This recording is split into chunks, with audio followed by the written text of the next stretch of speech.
I spent almost a decade paying a mortgage I believed protected my future, only to discover my name vanished from the deed years earlier without my knowledge. I'm 36 now, but this story really starts when I was 26 and desperate for stability. Back then, I was newly married, underpaid, and renting a small apartment in Bend, Oregon that seemed to get more expensive every time I turned around. It wasn't luxury rent hikes either, just enough to keep me nervous, just enough to make saving feel pointless. My parents were dealing with their own version of unease. My dad, Michael, was talking about cutting back at work. My mum, Barbara, kept saying the house felt too quiet after my sister moved out. Jennifer had left for San Diego with a job offer and zero hesitation, and suddenly my parents were alone in a house they'd bought when we were all still under the same roof. The idea didn't arrive as a big announcement. It kind of drifted into the conversation. We were sitting at a diner just outside town one morning, the kind with sticky menus and coffee that never really cools down. Michael stirred his mug longer than necessary and said, "You know, we've been thinking." That's usually how things start. He said maybe it didn't make sense for all of us to struggle separately. Rent on my end, upkeep, and taxes on theirs. What if we bought a place together, one mortgage, shared costs, built equity instead of throwing money away? I remember laughing at first, assuming he was floating a half idea, but he wasn't. He had numbers, he had estimates, he had clearly been rehearsing this. Barbara jumped in quickly, like she was afraid he'd lose momentum. "It would help everyone," she said. "You wouldn't be throwing money away on rent. We wouldn't be rattling around in a house we don't need." I asked the question that mattered most to me. "So how would this work legally?" Michael didn't hesitate. He reached into his bag and pulled out a folder. Papers spread across the table between the napkin holder and the sugar packets. "Your name would be on the deed," he said. "That way you're protected." Protected. That word stuck in my head. Barbara squeezed my hand and smiled. "This is for your future, John. We're not trying to control anything. This just makes sense." And it did, on paper, in the moment. They weren't people I associated with manipulation or hidden agendas. No past money drama, no family blow-ups, just careful, cautious parents who still worried about interest rates and medical bills. My wife at the time, Mary, wasn't thrilled when I told her. She didn't love the idea of living with my parents, and she didn't hide that. But the numbers were hard to argue with. Rent kept rising, home prices kept climbing. This felt like a way in. So we said yes. We bought a split-level house on a quiet street near the edge of Bend. Beige siding, small yard, nothing impressive, nothing embarrassing. It felt like a house built out of compromise, which somehow made it feel responsible. Mary and I took the upstairs. My parents had the main bedroom downstairs. We shared the kitchen, the laundry room, the awkward silences. Utilities were split evenly. The mortgage came directly out of my account every month. 1/3 exactly as planned, sometimes more. When Michael's hours dipped one winter, I covered the difference without making it a conversation. When the dishwasher died, I paid for half immediately. When the backyard fence started leaning, I spent weekends fixing it with my dad, buying supplies myself because it felt easier than tracking every dollar. It never felt like charity, it felt like investment. I told myself this was adulthood. You sacrifice now so future you can breathe easier.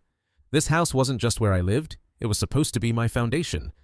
Living together wasn't a disaster, at least not right away, just crowded.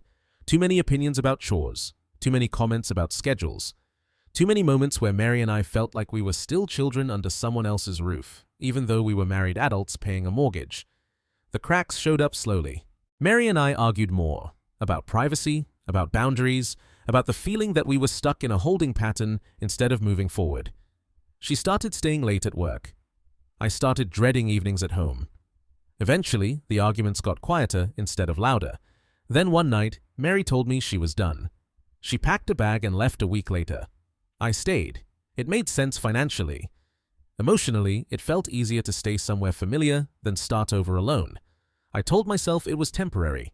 I told myself a lot of things. Years passed faster than I realized. I settled into routines, work, groceries, helping my parents with errands. Jennifer came home a couple times a year, breezing in with stories about California, staying in the guest room like she was visiting a rental. I kept paying the mortgage, kept fixing things, kept thinking of the house as mine, because as far as I knew, it was. Then Barbara's health changed. At first, it was just appointments, tests, conversations that suddenly included phrases like, "just in case," and "we should probably think ahead." She tried to act normal, but I could tell she was scared. Jennifer suddenly became very interested. She started calling weekly, asking about insurance, about savings, about the house. It felt strange, but I told myself she was just being responsible from a distance.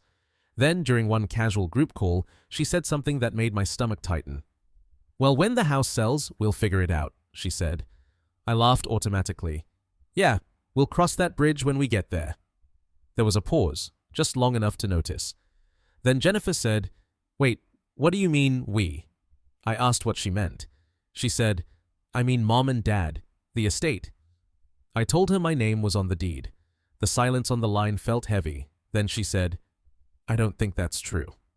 I told myself she was wrong, that she didn't know what she was talking about, that this was just old resentment talking. But the doubt didn't go away.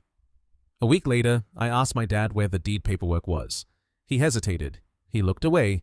Then he said it was probably with the lawyer. I asked which lawyer. He said he'd have to check. And that was the first moment I felt something real break inside me. I didn't confront anyone right away. After that conversation with my dad, I told myself I was overreacting, that he was just tired, that paperwork gets misplaced, that after nearly 10 years, of course things wouldn't be sitting neatly in a folder waiting for me. Still, I couldn't shake the feeling. It sat in my chest like something unfinished, like a sentence that cut off halfway through. A few nights later, after everyone had gone to bed, I opened my laptop at the kitchen table. Same table I'd eaten dinner at for years. Same table where I'd paid bills, planned budgets, and convinced myself I was building something permanent. I typed in the county property records site. I wasn't even sure what I was looking for. I half expected to get confused by legal language and close the tab. It took less than 5 minutes. Address, parcel number, owner information. There it was. Michael Brooks. Barbara Brooks. That was it. No, and John Brooks. No joint tenancy, no percentage breakdown, just my parents' names, clean and simple, like I had never existed in the equation at all. I refreshed the page. Then again, I checked the spelling, I checked the year, I clicked through old records, expecting to see my name somewhere in the history, like proof I hadn't imagined the last decade. Nothing. I stared at the screen longer than I want to admit. Long enough for my coffee to go cold. Long enough for the house to feel different around me, like I was sitting in someone else's space without permission. My first thought wasn't anger, it was confusion. Maybe it was a mistake, maybe the site didn't show joint owners properly, maybe I was looking at the wrong thing. So I searched how to read property records. I watched a video, I checked forums, I went back and looked again. Same result. That's when panic set in. I went back through my old emails, mortgage statements, bank records. I could see every payment I'd made going back years, clear as day, thousands of dollars, repairs, transfers, notes that said things like house payment and maintenance. I just couldn't find a single document that said the house was legally mine. The next morning, I asked my dad again. I tried to keep my voice casual. "Hey, did you ever find out which lawyer has the deed stuff?" Michael was standing at the counter, reading the paper like he always did. He didn't look up right away. "Not yet," he said. "Why?" I told him I'd checked the county records. That got his attention. He folded the paper slowly, too slowly, and sat down across from me. "Those records aren't always accurate," he said. I told him they usually were. He sighed, rubbed his face, and said, "Let's not jump to conclusions." Barbara came into the kitchen halfway through this exchange. She could tell something was wrong immediately. Mothers always can. She asked what was going on, and Michael looked at me like he was deciding how much to say. So I said it. "I don't see my name on the deed." Barbara froze, just for a second, but it was enough. She sat down and clasped her hands together like she was bracing herself. Michael stared at the table. No one spoke for a long moment. Then Barbara said, quietly, "Well, that doesn't mean what you think it means." I asked her what it did mean. Michael finally spoke. "There was a refinance." I felt my stomach drop. "What refinance?" "About 4 years ago," he said. "Rates were better. It made sense at the time." I asked why I didn't know about it. Michael cleared his throat. "You were going through the divorce. Things were messy. We didn't want to complicate things." That didn't answer my question. Barbara jumped in. "It was just paperwork, John. Nothing changed. You still lived here. You still paid what you paid." I asked the question I was afraid to ask. "Was my name taken off the deed?" Michael hesitated. That was all the answer I needed. Yes, he said finally, but it wasn't like that. He explained it like he was talking about switching phone plans. During the refinance, the loan officer said it would be simpler if the deed matched the loan. My divorce, according to him, created potential liability issues. So they temporarily removed my name. I asked when it was supposed to go back on. Michael said, "We never really talked about that." I asked why no one told me. He said, "You didn't ask." That sentence hit harder than anything else. I reminded them I'd been paying into the mortgage the entire time, that I'd paid for repairs, that I'd made decisions based on believing I owned part of the house. Barbara wiped her eyes and said, "We never forced you to do any of that." She wasn't wrong, and somehow that made it worse. They kept saying things like, "We always intended to take care of you," and "This doesn't mean you won't get anything someday." I asked what anything meant. No one had an answer. That night, I lay awake in my childhood bedroom, staring at the ceiling, replaying the last 10 years in my head. Every decision suddenly felt shaky. Every sacrifice felt optional in hindsight, like I'd volunteered for something no one had actually promised me. The house creaked the way it always had. The heater kicked on. Everything sounded familiar, but it didn't feel like mine anymore. And I couldn't stop thinking about one thing. If my name could disappear once without my knowledge, how many other assumptions had I been living with? Jennifer showed up 2 weeks later. She didn't announce it ahead of time. I found out the same way I used to find out when we were kids, by noticing her car in the driveway and feeling that small, irrational tightening in my chest. She'd driven up from San Diego, apparently on short notice. Said she wanted to be here for Mom. That's what she told Barbara. What she told me was different. She hugged me like nothing was wrong, like we hadn't just uncovered a version of reality where I was basically renting my own childhood home from our parents. She smelled like expensive shampoo and airport coffee. She looked rested, confident, like someone who had rehearsed this visit in their head. We didn't talk about the house right away. The first night was awkward in that overly polite way. Small talk, updates. Jennifer asked about work. I asked about hers. We all pretended this was a normal family visit and not a pressure cooker slowly warming up. The next morning, she cornered me in the kitchen while Mom was in the shower and Dad was outside taking out the trash. "So," she said, leaning against the counter, "I guess we should talk." I nodded. "Yeah, I figured." She crossed her arms, not defensively, comfortably. "I just want you to know I'm not trying to screw you over." That sentence immediately put me on edge. She said she'd spoken to a lawyer, not hired one, just consulted. Her tone made it sound harmless, like asking for directions. She said she wanted to understand how things would work when the time came. "When what time comes?" I asked. She tilted her head. "You know, eventually." I asked what the lawyer told her. She said that legally, the house belongs to Mom and Dad. Period. I already knew that. Hearing it out loud from her felt different. She went on. Said when our parents pass, everything would be split evenly, that it was fair, that I'd already gotten a lot of value by living there all these years. Value, she said, like it was a coupon. I told her I'd paid into the mortgage, for years, that I'd paid for repairs, that I'd made decisions based on believing I owned part of the house. She shrugged, not dramatically, just casually. "But you also lived here below market. You didn't have to deal with rent hikes. That counts for something." I asked her if she thought it was okay that my name was removed without my knowledge. She hesitated for half a second, then said, "I mean, it was always Mom and Dad's money originally." That's when I realized how differently we remembered the same family. To her, I was the one who stayed behind, the one who got help, the one who didn't have to struggle the way she did starting over in a new city. To me, I was the one who stayed and carried weight she never had to. We didn't resolve anything that morning. We just stopped talking when Dad came back inside. The tension didn't explode. It settled. Meals became quieter. Conversations felt rehearsed. Everyone was careful in that way people are when they're afraid of saying the wrong thing but still want their position understood. Jennifer kept dropping little comments. Not accusations, just reminders. Well, legally, from an estate planning perspective, any attorney would tell you. It felt like she was slowly drawing lines around the house, redefining it out loud while daring me to challenge her. One night, she mentioned that Rebecca Sloan, the lawyer she'd spoken to, said it might be smart for Mom and Dad to clarify expectations sooner rather than later. Barbara looked confused. Michael looked tired. I felt sick. Later that evening, Michael pulled me aside in the garage. He said Jennifer was just being cautious, that she didn't mean anything by it, that stress makes people say things. I asked him if he'd talked to a lawyer too.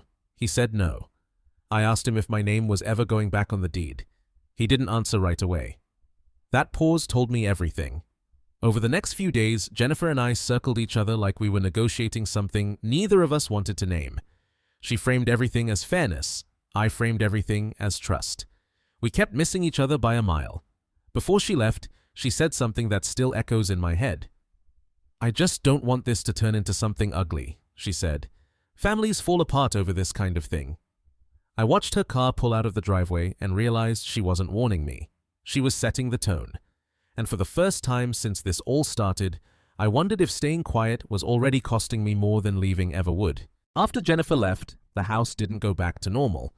Nothing was openly hostile, no shouting, no slammed doors, just a constant low-grade tension like a hum you can't quite tune out once you notice it. I started seeing the place differently, not all at once, but in pieces. The way Barbara would ask before moving things around in the kitchen, like she was suddenly aware I might be temporary. The way Michael stopped referring to things as ours and started saying the house instead. It wasn't intentional, I don't think, but it landed all the same. The biggest change was money. I stopped paying the mortgage, I didn't announce it, I didn't make a speech, I just stopped. I still contributed to utilities, still bought groceries, still paid for little repairs when something broke. But the mortgage payments stayed in my account. Michael noticed within a month. He didn't confront me directly at first. He mentioned how tight things were getting. How refinancing had made the payments manageable but still heavy. How every bit helps. I told him I couldn't keep paying into something I didn't own.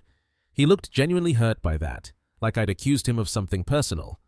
"We never said you had to pay," he said. That sentence again. Barbara cried when she found out, said it felt like I was punishing them, said they'd never imagined things would turn into this. I wanted to scream that I hadn't imagined it either. Instead, I just said I needed clarity. What I got instead was distance. Dinner conversations became shorter. Plans stopped including me automatically. They didn't push me out exactly. They just stopped pulling me in. I started staying out later, sitting in my car longer before coming inside, going to a coffee shop near work just to avoid the house for a few extra minutes. One afternoon, I overheard Michael on the phone in the garage. He didn't know I was there. He was talking to someone, maybe Gary, his coworker, about keeping things simple and not setting expectations we can't meet. I walked away before he noticed me. A week later, Barbara asked if I planned to stay long-term. The way she said it, careful, almost apologetic, made my chest tighten. I asked her what she meant. She said, "Well, if you're thinking of moving on at some point, we should plan." Plan for what? I wanted to ask. I realized then that the house had already shifted in their minds. I wasn't a co-owner who'd fallen on hard times. I was an adult child who hadn't left yet. Jennifer started calling again, not often, just enough. She asked if I'd thought about moving out, said it might simplify things, said space could be good for everyone. I asked her if she'd feel the same way if she'd paid into the mortgage for years. She said, "That's not really the point." Maybe it wasn't, but it was the only point I could see. I considered talking to a lawyer. I even looked one up in Redmond. Drove past the office once, sat in the parking lot for 10 minutes, engine off, hands on the steering wheel, then I left. Because what would I even be asking for? Proof of a promise that was never written down? Validation that my assumptions were reasonable? Or permission to finally admit I'd been careless with trust? At night, I lay in bed and thought about everything I'd done differently if I'd known. The places I might have lived, the risks I might have taken, the relationship I might have fought harder for instead of telling myself stability mattered more. I didn't feel angry all the time. Sometimes I felt embarrassed, sometimes stupid, sometimes just tired. The house felt smaller now, not physically, emotionally, like it was slowly pushing me toward a decision without ever asking me to make one. If I left, I'd be walking away from years of investment, financial and emotional. If I stayed, I'd be paying rent in a place that used to feel like my future. I don't know which choice costs more, and I don't know how long I can live in a place that reminds me, every day, that ownership and belonging aren't the same thing. I didn't talk to a lawyer right away. I kept telling myself I didn't want to escalate things, that involving attorneys would turn a family mess into something official and irreversible, that once you cross that line, there's no pretending you can walk it back. But the truth is, I was scared of what I'd hear. Eventually, the pressure of not knowing started to outweigh the fear of knowing. So one Tuesday morning, I took a sick day from work and drove to Redmond. The law office was small, tucked between a dental clinic and an insurance agency. Nothing intimidating, which somehow made it worse. Thomas Caldwell looked exactly like you'd expect. Late 50s, calm voice, practiced neutrality. He didn't react much as I told him the story. He just nodded, asked questions, took notes. When I finished, he leaned back in his chair and said, "Legally, this is complicated. Emotionally, it's pretty clear." I asked him to start with the legal part. He explained that verbal agreements are hard to enforce, especially within families. That contributing to a mortgage doesn't automatically create ownership. That unless my name was on the deed or there was a written agreement, my position was weak. Not non-existent, just weak. He said I might have a claim for reimbursement, maybe, depending on records, timing, intent. He also said pursuing that kind of claim would almost certainly destroy whatever was left of the family dynamic. I asked him what he'd do if he were me. He didn't answer directly. He said, "You have to decide whether you want to be right or you want to stay connected." That sat with me on the drive home. Back at the house, nothing had changed. The same creaky steps, the same hum of the refrigerator. Barbara was folding laundry at the table. Michael was watching TV like he always did. The normalcy felt surreal. That night, I started packing, not to move out, just to see what it would feel like. I filled a couple of boxes with books, old photos, things I didn't need daily. I stacked them in the corner of my room and stared at them like they were proof of something. Barbara knocked softly and asked if I was leaving. I told her I didn't know.